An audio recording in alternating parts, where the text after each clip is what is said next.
it's a combination of many things, but one of the things law enforcement is particularly concerned about is just in the way we saw ISIS use social media.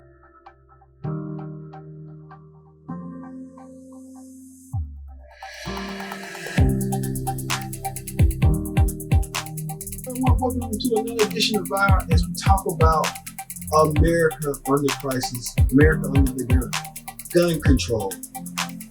Now, as of late, gun control has gotten rapidly throughout the years, from Sandy Hook to the Las Vegas shootings, to the mall shootings, to now where people in El Paso, Texas lost their lives, and people in Dayton, Ohio lost their lives due to gun violence. And to me, it's, you know what I'm saying, we shouldn't even go there. And now they're saying that white supremacy came and made a big part of that dealing. And now, you know, everything is coming to a head. And now they want to call it domestic terrorism as we speak. So let's look back to see how all this transpired. Watch this. The president, of course, monitoring developments from his club in Bedminster, New Jersey today, tweeting shortly after the word of the El Paso shootings came in, pledging federal support and later calling the attack an act of cowardice. A short time ago before leaving for Washington, saying hate has no place in our country. But tonight, President Trump's own words are coming under increasing scrutiny. Here's ABC's senior White House correspondent, Cecilia Vega. Heading home from his New Jersey golf club, President Trump today vowing action, but offering no specifics. Hate has no place in our country, and we're going to take care of it. His chief of staff used the alleged El Paso shooter's own words, saying the attack was not about President Trump. I hate to draw attention to the manifesto, but if you actually go and look at it, what the guy says is that he's felt this way a long time before Donald Trump got elected president. No politician is to blame for that. But many Democrats running against him say the president is directly to blame. Former Texas Congressman Beto O'Rourke, who calls El Paso home, says there's no question the president is fueling racism. Calling those in Africa nations and saying that he'd like to have more immigration from Nordic countries, the whitest place on planet Earth today. He is an open, avowed racist and is encouraging more racism in this country. Senator Bernie Sanders calling out President Trump point blank, tweeting, "Mr. President, stop your racist, hateful, and anti-immigrant rhetoric. Your language creates a climate which emboldens violent extremists." Just 3 months ago, this scene at a rally in Panama City Beach, Florida. President Trump at first laughing when a supporter in the crowd suggested shooting immigrants. But how do you stop these people? You can't. There's no...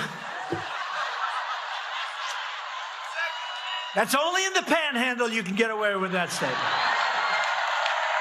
And this spring, in the Oval Office, the president said he does not view white nationalism as a growing threat. Do you see today white nationalism as a rising threat around the world?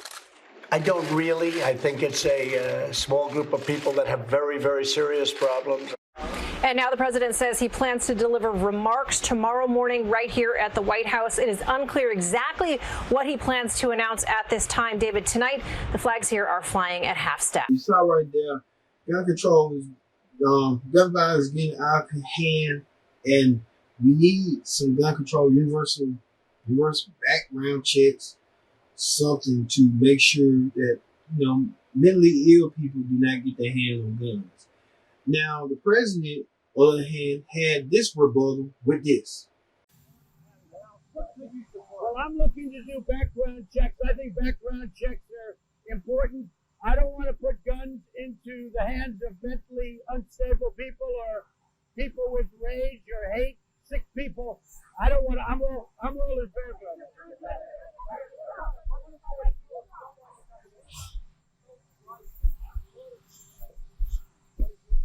Well, I can tell you that there is no political appetite for that at this moment. If you look at, you could speak, you could do your own polling, and there's no political appetite from it from the standpoint of the legislature, but I will certainly bring that up. I'll bring that up as one of the points. There's a great appetite, and I mean a very strong appetite, for background checks. The president saying in the same token that, mentally ill people are trying to get guns, but how can we find out who's ill and who's mentally? So, because you can be average normal person, and next thing you know, the other flip on the coin is you be a killer. So you can't detect it and stuff. So that's what's going on. And even that press conference where a couple of members of Congress had this to say. Watch this. The NRA have been weakened at this point. Considering that, what actions can be taken now to take advantage of it? Yeah, I was asked the question. The NRA is not as powerful as it was, but I don't want to diminish the importance they have. I think it's important to go over the heads of special interests right now and just appeal to the American people, have the American people appeal to their senators to get this done without worrying about the lobbyists that are out there. There's always going to be people against it, and they may be weaker this week. They could be stronger next week. I don't know. I just say leave all that aside and just go on the merits. We saw two horrible, horrible tragedies, just the latest of many, the latest two of many this year, and let it come to a vote. That's all we're asking for. Yes, a couple of members of Congress had that to say. Also, with the mayor of Dayton, Ohio, had this to say.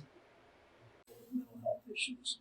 The last thing that I said to the president before he left, we had just met with police officers in the hospital in a conference room, and the president said, we want to give honors and awards to these police officers. And I said, Mr. President, respectfully, in a group of 20 or 30, 40 people, respectfully, the most important thing you can do for these police officers is take these assault weapons off the streets so they don't have to go up against those assault weapons and they need to take down a shooter when they need to make an arrest. We can't forget the El Paso chief police had something to say as well with this. Can you talk more about the acquisition of that firearm and your thoughts on your citizens owning such large magazines? It's problematic. It is fundamentally problematic. They have that level of weaponry in a civilian environment, unregulated, is problematic. And his ability to purchase that online and bring it into your community And modify it to function as a rifle. How did he do that, Chief? That was the one thing. I'm not the expert in it, but I can tell you that it was modified in essence to function like a rifle. That much I can tell you. I'm sure you can talk to experts out there that how that gets done, and to avoid any legal prohibitions. Like I said, gun control is the key solution. How can we prevent people from getting guns and making harm and causing danger to damage people and prevent lives from not being lost? That's the key part about it. Let's pray, let's hope that there'll be a solution. Congress, the president, every legislation branch, everybody, the media calling you out to say, hey, we as people have to do something about it, because we don't, the next generation will have to do something about it, and the next generation will have to do something about it. We have to react, and we have to do it now so it can be a safe, inclusive world. That happening with the Mexicans, with the gunmen targeting the Mexicans because he hated Mexicans and he wanted them here, it's not tolerated with that. And you have to wonder to yourself, like,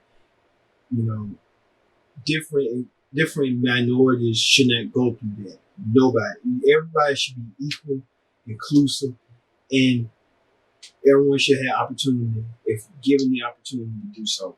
So, we hope here that we leave a message here on Vow that no one should not go through that, no family member. And also speaking PS, some people, I get, you have some families that they love to care their family. That's fine, Danny. That's what you're supposed to do, safe and sound. But don't exclude what had happened. Please, too, also know that there's people too in this world that lost their lives, and we want to acknowledge that too and put them in content, not just excluding other folks. Let's just hope we be a little bit more open-minded today, so we don't want to make it seem like no one's left out. So keep everything exclusion. If you keep everything inclusion, we be better. So I hope everyone knows that. So to each his own, but we have to get better as a nation. We want to do right and not live in fear, live in terror of our lives each and every day. That's the reality, that's the norm. So we have to make sure we come to grips with that and make sure we make everything better. So, yeah. So, for Viral this week, I've been your host, Kenny Dix, and I hope everyone take heed to the words I said, and let's hope for a better and safer America. I'll be your host. See you later.